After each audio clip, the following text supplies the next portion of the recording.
Hello, everyone, and welcome back to the Paddocks. In this episode, we're going to be talking all things Sergio Perez. This episode was actually pretty fun to do research for, and we're going to be diving into everything. So, his karting days, his F3 days, until his last race in Mexico. Now, in the episode, we have Melissa, Casey, Leanne, and myself, Chelsea. And Mel is going to start us off with a little background on who Checo is. Born in Guadalajara, Jalisco, Mexico, on January 26, 1990, Sergio Michel Perez Mendoza, or as he's known on track and everyone else, Checo. He's the son of one of our favorite dads on the paddock, Antonio Perez Garibari and Marilu Mendoza Perez. Sorry for the slight mess ups. He is also the youngest amongst his siblings. He has an older sister named Paola and an older brother named Antonio. And a fun fact about Antonio, he is a retired stock car racing driver as well. And he drove in the NASCAR Mexico Series. Checo's currently married to Carola Martinez and is the father to their four children. So now that you know a bit about the basics to know about Sergio Perez, let's dive into how he started in karting. I want to clarify that I think it's so cute that they all start at these little karting driving championships at some point as kids. I think it's very sweet that every time we do these research episodes, I see those photos. But Checo did pretty well in the karting series as a kid. It was actually really fun to read. He got four victories the first time he ever did a karting champion. So his first year was 1996. And he got runner up for the series in total. He was also so young compared to the other people competing very often. So in 1987, he was the youngest driver to move up for the youth class category. And it was really funny because even though he was the youngest, he went on to kick a lot of the big kids' butts. He won five podiums, he got a win, P1 finish, and he ended up fourth in the whole series. He stayed kicking butt, and he ended up being the youngest ever to win the series in 1998. In that season, he ended up getting 8 wins, and in 1999 moved over to the 80cc shifter category. So he was so young in the series, he literally had to get permission to race because he was I think below the age maybe by a year. And so he had to get special permission to join the series. He got permission though, he was great to go, and he ended up being the youngest to ever win a competition in the series. So that was awesome because I started noticing, at least in his karting career, he was always the youngest in every series he joined.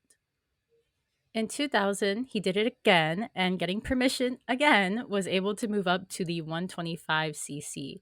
Now, this time he ended up finishing as the national runner up.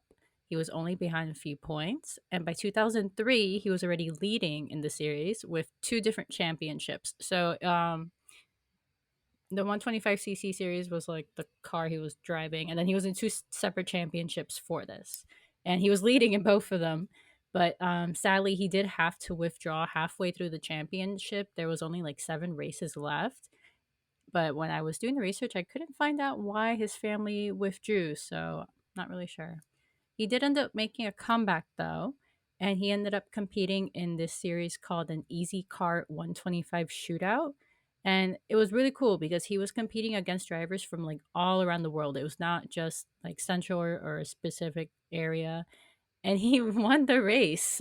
And he was again the youngest driver in the whole championship. So I'm just imagining this little Checo in this little cart just kicking a 14-year-old's butt, or I don't know, 18-year-olds. It's kind of funny. Anyways, him consistently winning these little competitions, it was really good for him because he was doing this as the youngest driver in almost every category that he was getting into. And I think that's one of the reasons he started garnering just so much attention from these future sponsors. And because of these people kind of keeping an eye on him, he went on to compete in a few other series. So we had the Skip Barber Championship in the US. That was in 2004. He got 11th. We had Formula BMW. He finished 14th. That was in 2005. And we had the A1 Grand Prix. And here he was the third youngest driver to ever attend a round. So that was, I think, again, very funny. Youngest keeps kind of showing up in his thing. Anyways, all of these championships, they came with a lot of moving around in the sense that like this man was going all over Europe, so and America. So it wasn't until like 2007 where we saw him settle down just for like a minute. And this was in Oxford, funny enough, and he ended up joining the British Formula 3 Championship.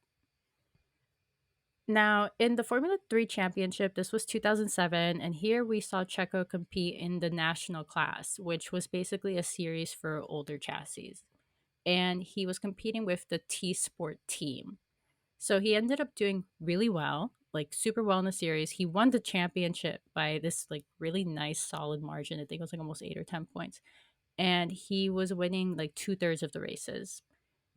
So basically, he was winning, and most of the races he was winning was also pole position that he was already starting the day with. So he ended up on podium besides like two races for the whole championship.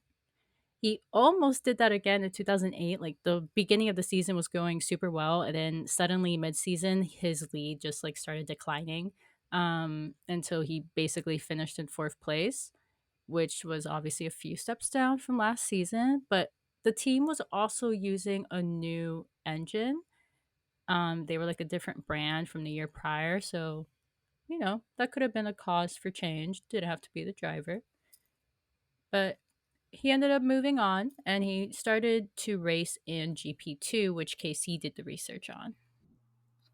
So yeah, after Formula 3, he moved up a class to GP2, and by doing this, he was actually the first Mexican driver to compete at that level of racing since Giovanni Alloy in 1990. And so the first kind of series that he competed in GP2 wise was the 2008-2009 GP2 Asia series with Barwa International Campus team, where he took his first win in Sakir, which will become an important track in his career, and his second win at Qatar, finishing seventh in the standings. Checo then went on to compete in the main 2009 GP2 series with Telmex Arden International, where he would manage to get two podiums, but unfortunately no wins, and would finish the series in 12th. During the offseason, he would go on to compete in four races of the 2009 to 2010 GP2 Asia Series with Barwa ADAX team, finishing 15th before continuing with the team in the 2010 full GP2 Series. Checo had a much more successful second season in GP2, winning 5 races and managing to finish runner-up to Pastor Maldonado. So by October 2010, it was announced by Sauber that Checo would be joining the team, taking the place of Nick Heidfeld. During this announcement, Sauber had also announced their partnership with Checo's sponsor, Telmex. For those who don't know, Telmex essentially is a telecommunications company that provides products, phones, plans, etc., and services throughout Mexico. Essentially, the Verizon to the US, Telmex is to Mexico. Anyways, Checo became the first Mexican driver since Hector Rebeque in 1981. And all of this was going on while he was joining the Ferrari Driver Academy at the same time. So he was pretty busy.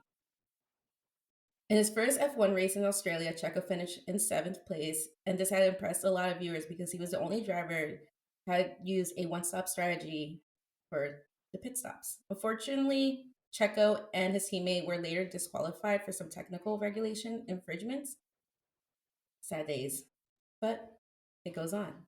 Checo earned his first points at the Spanish Grand Prix, where he finished ninth, one spot ahead of his former teammate Kamui Kobayashi. Sorry if any mispronunciations, in 10th. And then towards the end of July 2011, Sauber announced that both Checo and Kobayashi would be driving for the team for the following 2012 season. Checo finished the 2011 season in 16th with 14 points in the Drivers' Championship. Now, at the very early points of the 2012 season, Checo was already starting to turn heads. At the Malaysian Grand Prix, the second race of the season, Checo went head to head with Fernando Alonso for the win. So just imagine that your second year and you're already going against some champions. Checo was able to close the gap to about like half a second, but went wide at a turn and lost some time, ultimately finishing second. This is also Sauber's first finish as an first podium finish as an independent team, and many began to speculate that Checo would move to Ferrari in the near future, but he was quick to turn down any rumor that was going around. Checo later earned his second podium finish at the Canadian Grand Prix, where he started 15th in the race and finished third. Checo got his third podium finish at the Italian Grand Prix, similar to the Canadian one, where Checo started 12th and made his way up to second. Impressive to say the least. In this season, he finished in 10th with 66 points in the Drivers' Championship. He finished 6 points higher compared to his former teammate Kobayashi. So after Lewis Hamilton declared that he was going to be moving on to Mercedes, Checo was announced as his replacement at McLaren. This move signified the end of Checo's time in the Ferrari Driver Academy and was also covered in McLaren's little animation that they had at the time called Tuned, which I highly recommend for anyone to watch. It's pretty funny, and I really think they should bring it back. He managed to get his first points with the team after finishing ninth in the Malaysian GP and would go on to score more points throughout the season, but not without getting himself the reputation of an aggressive driver, even from his teammate Jenson Button. After a collision with Kimi Raikkonen in Monaco, Kimi said that Checo should be, quote, punched in the face, which is a bit wild, but very Kimi. He finished the season in 11th place, but this would be his only year with McLaren. And it was his only year at McLaren because on December 12th, 2013, it was announced that Perez would be joining the Force India racing team alongside Nico Hulkenberg for the 2014 season. He had earned his first point for the team at the Australian Grand Prix due to Daniel Ricciardo being disqualified for some breaching fuel limitations. He originally finished the race in 11th, but because of the disqualification, he was bumped up to 10th. Two races later at the Bahrain Grand Prix, Checo earned his first podium with the team since 2009. He managed to keep the then Daniel Ricciardo and a Red Bull behind and finished in third. By November 2014, ahead of the Brazilian Grand Prix, Force India had announced that Checo would continue racing with the team for the 2015 season.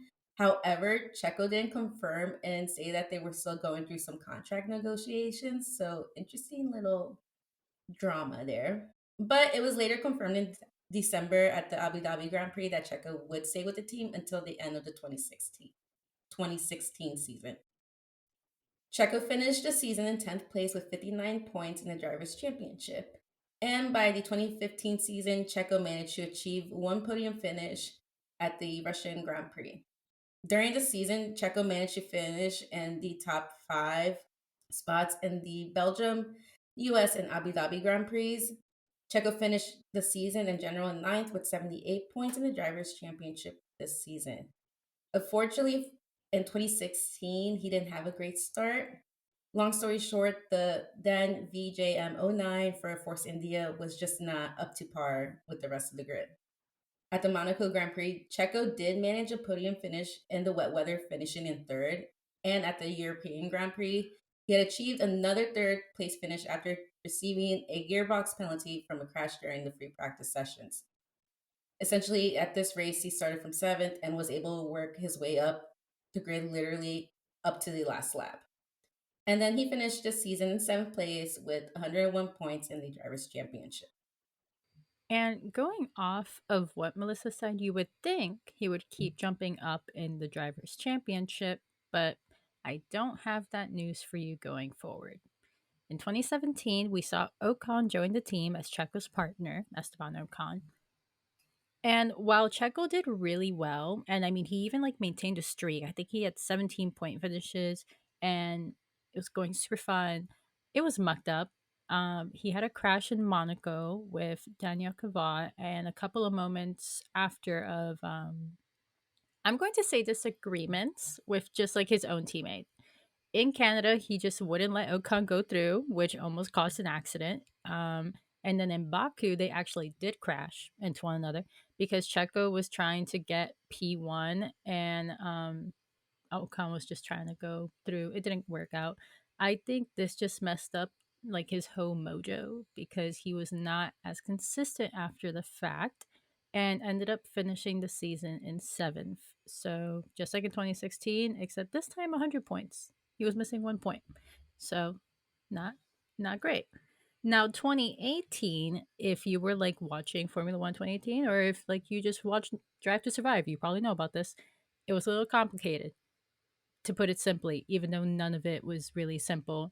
Because you see, while Checo was doing his job on the track, he was also dealing with Force India being put on administration due to what I'm just going to chuck up as financial issues. And he had a part in that. Not in the financial issues, but more like trying to fix the issues. So if you listen to our Aston Martin episode, we go way more in depth on what happened, but basically Checo was in the middle of it. So imagine you're trying to, drive on the grid for the team you're also technically kind of suing. So while he's fighting out there for point finishes on the track, he did accomplish that. Okay. He got points at Azerbaijan, Baku, Spain, France, Austria, and Germany. And throughout the season, we saw Force India becoming Racing Point Force India. And this is when it was bought out by Lawrence Stroll, which is, Lance Stroll's father. Now, Checo ended up finishing the season with point finishes in 9 races after the summer break. And while he while he did cause another collision with Ocon and he did get some backlash for it, he apologized. He said it was on him. He still came out eighth in the championship and he beat his teammate. He beat Ocon and was the only non Mercedes, Ferrari, or Red Bull driver to finish on the podium that season, which I think is a win in itself. So after being with the Force India team for many years, Checo does stay with the new team after ownership, and finally, let's just say, parts ways with Esteban Ocon and gets a new teammate, Lance Stroll, for the 2019 season at Racing Point.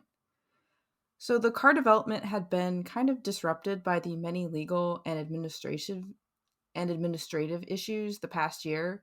But even despite that, Checo managed to bring the car to a points finish in Bahrain, China, and Azerbaijan before going on an 8-race long no point streak, unfortunately. His luck would turn around after the summer break, where he finished in the points for every race except for Singapore, where he had to retire the car due to an oil leak. Checo would then finish the 2019 season in 10th place. He stayed with the team for 2020 and finally had a race winning car. Despite missing the British Grand Prix and the 70th anniversary Grand Prix due to testing positive for COVID, Checo had quite an impressive season. He finished in the points in all but 4 races, 2 from illness and 1 from retirement. Checo announced that he would be leaving the team in September of 2020 with no guaranteed drive for next year. He continued the season determined to prove to other potential teams that he deserved to stay in Formula One. He was on the podium for the 9th time in his career after a second-place finish in Turkey, but everything culminated at the Sakir Grand Prix. Despite qualifying in 5th, Checo was hit at the start, dropping him to the back of the grid. He then fought his way back up through the positions to take his and Racing Point's first ever Grand Prix win. Checo was the first Mexican driver to win a race in 50 years, since Pedro Rodriguez won the Belgian Grand Prix in 1970. His impressive drive in Sakir, as well as finishing 4th in the championship, caught the eye of top team Red Bull, who would sign Checo on to drive for them in 2021. Now, his move to Red Bull, Checo, we were happy to have you there, but it was sad because this was also the end to Alex Albon's time at Red Bull because Checo basically came in for what I am putting quotation marks as Alex's poor performance. Now, to be honest, though, Checo did start off a banger. He got 5th place in Bahrain after starting at 11th, so we got to see his famous moving of going up the grid. Going in the 11th really doesn't stop him. And he started front row in Imola. He got a P1 in Azerbaijan. He got a podium in France and a 4th in Styrian before his streak of points came to a halt at the Belgian Grand Prix. So, where he had been steadily just kind of in the front competing with drivers, like he was going against Lewis and Max, and at this time they were basically the ones leading the whole championship. The Belgian GP saw him crash in quali, and then he started in the back for race day, and he ended up finishing 20th. But he landed in 19th because Lance got a penalty. So that was a disappointing day. Thankfully, though, I don't think the weekend ruined Checo's confidence. His mojo was still good because the following race in Turkey, he was back on the points. Like he finished third for the podium. And then that P3, he got the spot again in Coda. He was just behind Lewis and Max. And honestly, I guess Checo was already like on a roll again because he did a podium again. And he got his third podium 3 weekends in a row, getting P2 right behind Hamilton. And we have to remember this is like Hamilton, like when he had just trying to win another championship. Like he's already there. So the last race of the season, this is the one where I'm going to say Max Verstappen may have taken the title away from Lewis a little unfairly, and Max won his first championship.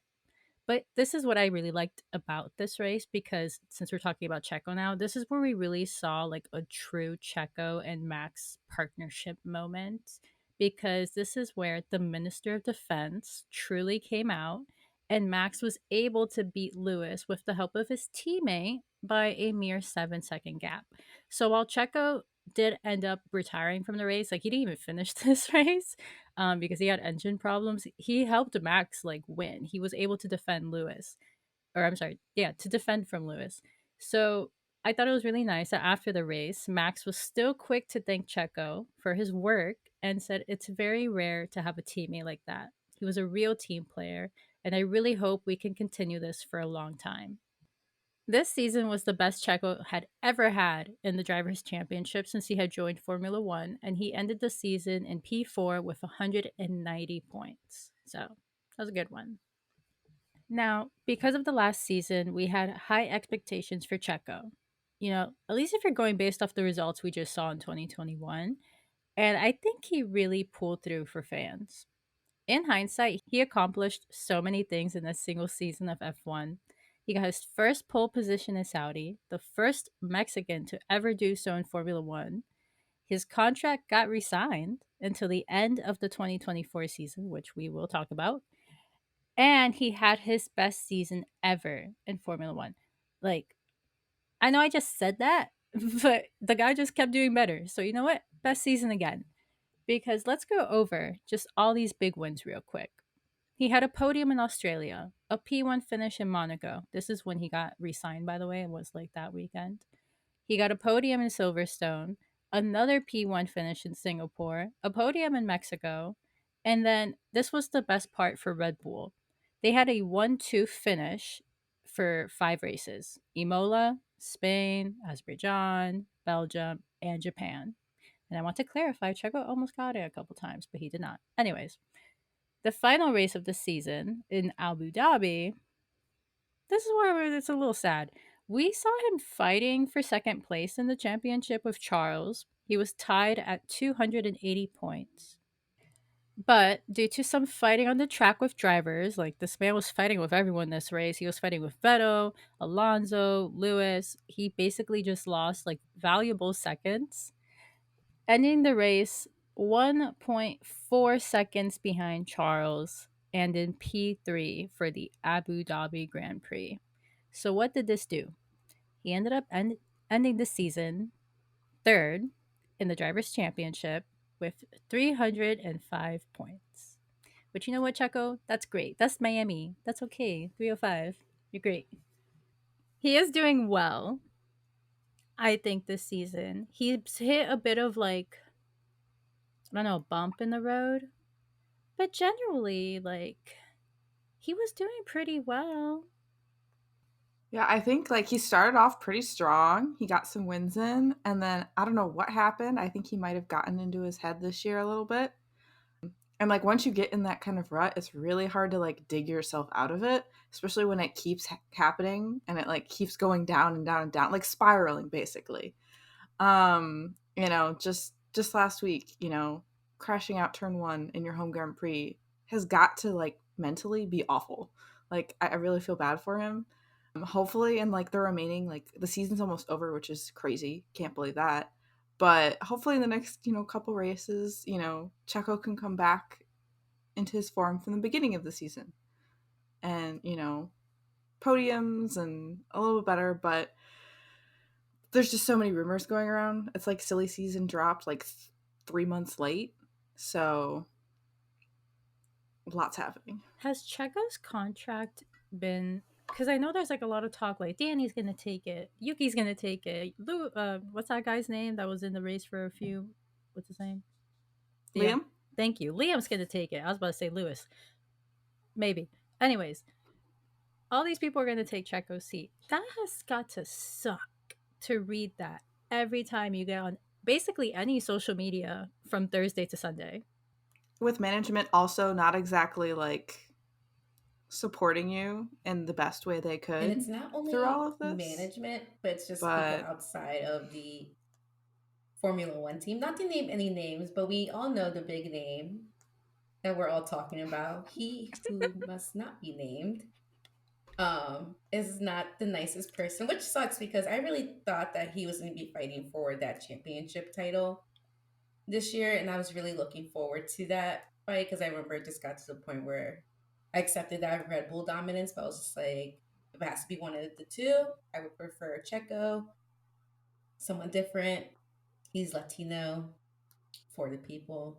It would make sense, but yeah, like Casey said, when he got into like that rut, he lost his like mojo and everything. It just kind of sucked seeing because you can tell he just couldn't snap out of it or like come back out of it. And I can just imagine when you guys started talking about the stuff on social media and everything. I always see on Twitter people always like Photoshop his face onto like the AlphaTauri suit or like making memes that someone's coming after his seat and everything. And I'm like, can we just like chill for a second? Like, like, how would you feel if you were in his position type situations? Like, what I always kind of think sometimes. They are funny, but I feel bad majority of the time.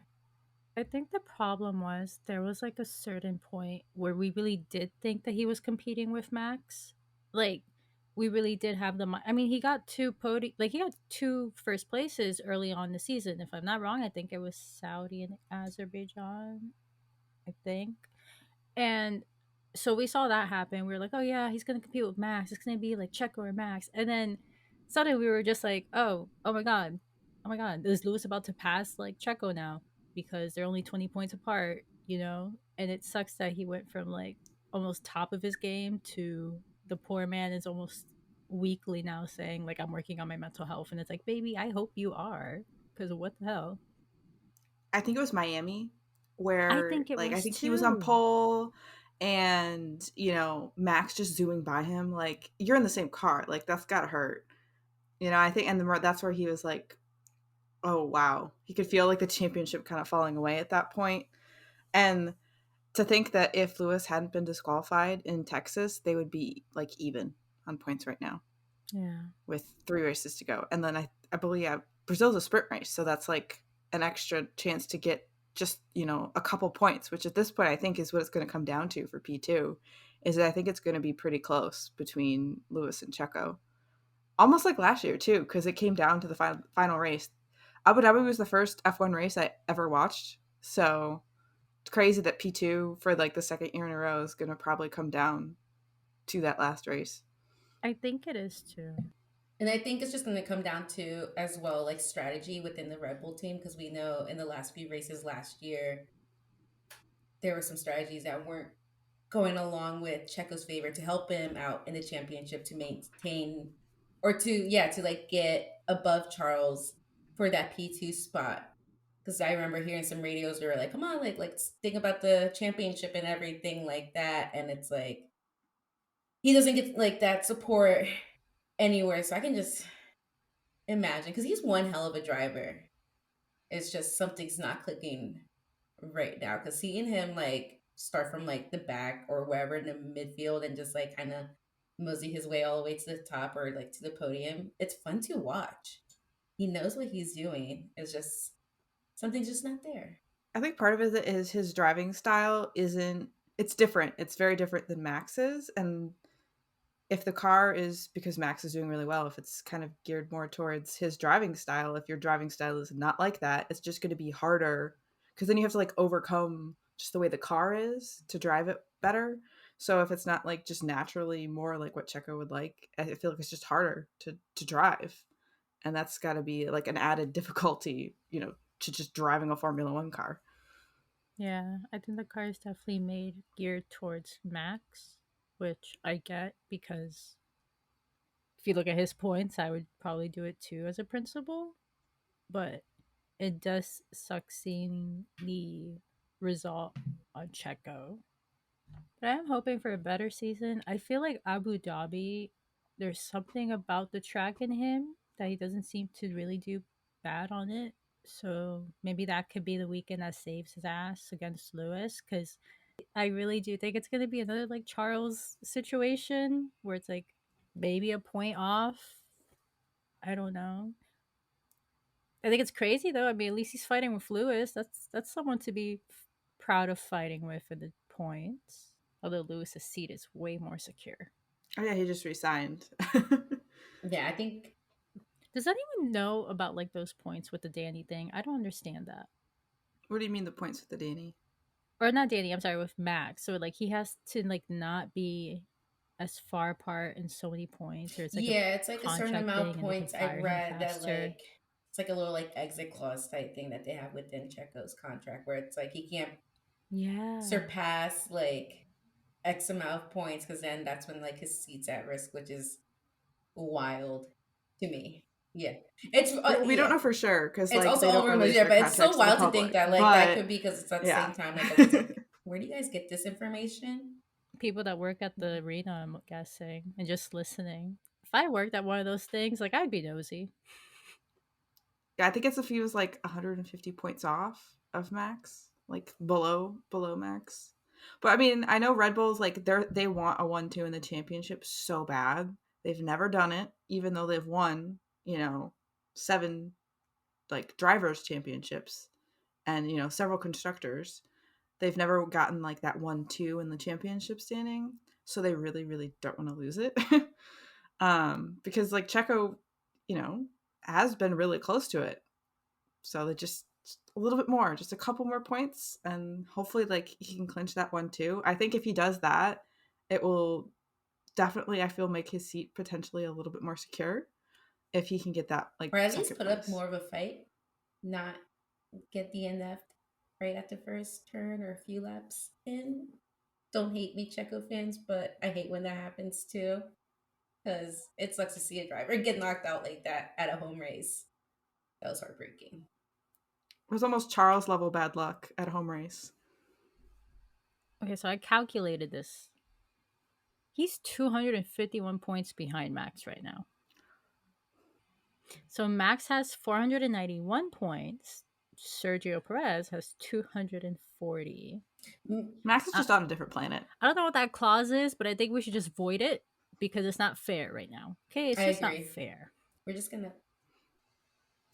I honestly just think the amount of difference in points is disgusting, but like we just can't compare it. If you compare him to the average driver scoring, he's doing phenomenal, right? Like if you compare him to every single other driver, the man is doing phenomenal. If you compare him to Max, you're gonna do what you're doing to every other driver, which is what the heck are they doing? But I was gonna say to add on to the whole points thing and everything. I know I've seen like other F1 fans talk about how they don't like there's really like no need for like Checo to be like finishing like P1 like on the podium like every single race and everything, but like you're in the fastest car out of the whole grid in the most dominating like era right now, and you can't even finish like at least in the top 10, maybe like top 5, like at least to like support your team and not leave it for your teammate. And it's like that's where like I get the critics, but at the same time I'm like Max is just in like a leave, like Max is just It his own sucks. like league at the end of the day. So it just sucks. It sucks. It also doesn't help that Lewis is like doing very well and getting a lot of podiums, which means a lot of points. So if Checo didn't have any competition from the other teams, he'd be fine. But everyone's fighting. They know they can't beat Max, so it's just like an all-out brawl. All I can think is like it's a Lewis Renaissance. It's making a comeback. I don't want to jinx it though. Look what happened to Fernando. Yeah, R.I.P. that dream.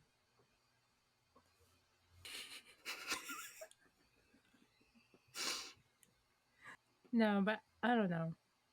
I think it would suck if he's not there next season since he already has the contract, but I would also understand from like a money point of view, like just being a business person, why it wouldn't be a smart decision to keep Checo. I'm really happy the rumor about him retiring in Mexico is wrong because I read that everywhere. But I am curious what he will do next season if he's not with Red Bull because I don't know the seats next year. We talk about this every time. I don't know where anyone's going, but it looks like everyone's kind of staying, and that seems to be the theme, except for like maybe three I don't think people I there's can going to see. be. I don't think there's going to be any rookies next year. Not that I know of. When was the last time that happened? I think it's kind of like we went from. Go ahead and Google, girl. I think it's kind of like we went from having the oldest grid in the sense that everyone was kind of like becoming parents and blah blah blah, and now like reset. So now we're at the youngest grid, which I think technically the youngest grid was 2019. I'm not sure, but whatever. It was like the youngest grid, and then we just kind of kept them. Really, in hindsight, I mean, George, Lando, and Alex, I think all came in the same season. They're all still here. That's three rookies. Um, I think Esteban and there was Esteban and someone else came together and they're still here. I can't remember if it was Pierre or if it was Dan. No, if it was can't remember who it was. Whatever. A bunch of these people are young. They're all, if I'm not wrong, under 30 or maybe a couple of them are over 40, but we don't see them leaving anytime soon because they're both doing perfectly well. So it's like, I don't really see a seat opening up unless someone just gets kicked, which I also don't see happening because they're all doing decently well in what they have. I Even don't think Logan. we'll hear anything until after the season's over. I think no one's going to say a word until after Abu Dhabi, That sucks. which is also this month, which is insane. I'm excited. Like, I know this weekend will be fun, and I hope it goes well for, like, Checo and these people, but holy crap. That was quick. There's also just too much talent, like in racing, than there are seats in F1. So much. Every time we talk about another series, we're like, I hope this person can get into F1. And this person, I'm like, where? Where are you all putting them? Like Mexico is great just because like the FP1 session where it was like five different rookies, like Yes. poor Porcher, like that was heartbreaking. He didn't even really get to drive the car, but like it was fun seeing some fresh blood out there doing their thing, learning how F1 cars work. I think we'll see that again in Abu Dhabi for FP1, and then I don't know if they like broadcast the young drivers test, but Maybe. the best young driver, Fernando Alonso. That's still hilarious to me that they chucked him in the young drivers test. But I don't know. I think Liam Lawson got screwed the most this season, if I'm being honest. Yeah. But hopefully he has a better one, and we could do a show about him one day when he's on the F1 track permanently, permanently. Where we can talk about more than his F2 life. he did get P2 in Super Formula. Hmm, good for him. I love that. Okay, Liam, get out of here. Let's check this episode. But I mean, I know the man has a life outside of the track. I know he's still private about it, but he has to have a life off of it. But yeah, no, he definitely has a life outside of F1. But yeah, Checo and his brother, they're actually known for being avid Mexican football fans, and we're talking about football soccer here. Both had actually said in the past that they had considered changing their own careers from motor sports to playing football professionally. So can you just imagine a Checo playing in the World Cup? That image just kind of like started playing in my head. Who knows? Maybe 11. But they're also known to be friends with Javier Hernandez, better known as Chicharito, who used to play for the Mexican national team.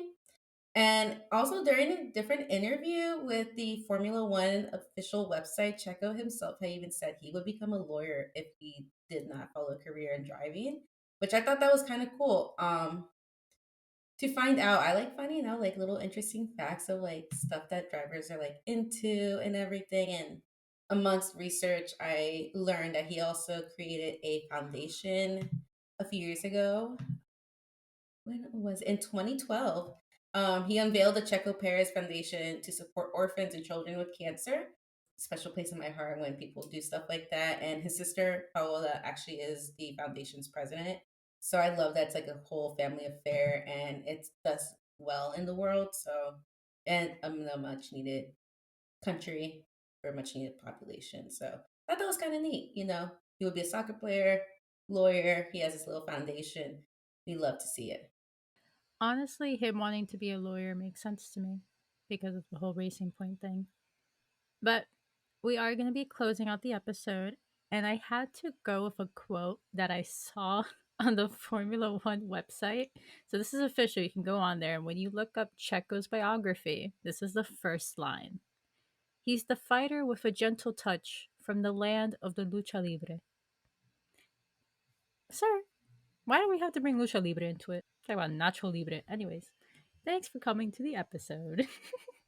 All right, before we wrap out this episode, I did just want to give a quick little shout out to my favorite on track dad, Papa Perez, because honestly, how can you not smile the second that man shows up on your screen, on your phone?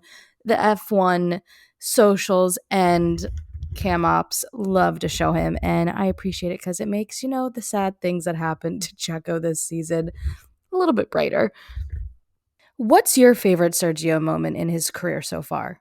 Let us on our socials. Everywhere we are at Paddock Girls Podcast, except Twitter. There you can find us at Paddock Girls Pod. And as always, don't forget to rate and share the podcast on Apple and Spotify. We would really, really appreciate it. Thanks so much for joining us in the paddock this week. See you on Wednesday for our Brazil recap. Bye.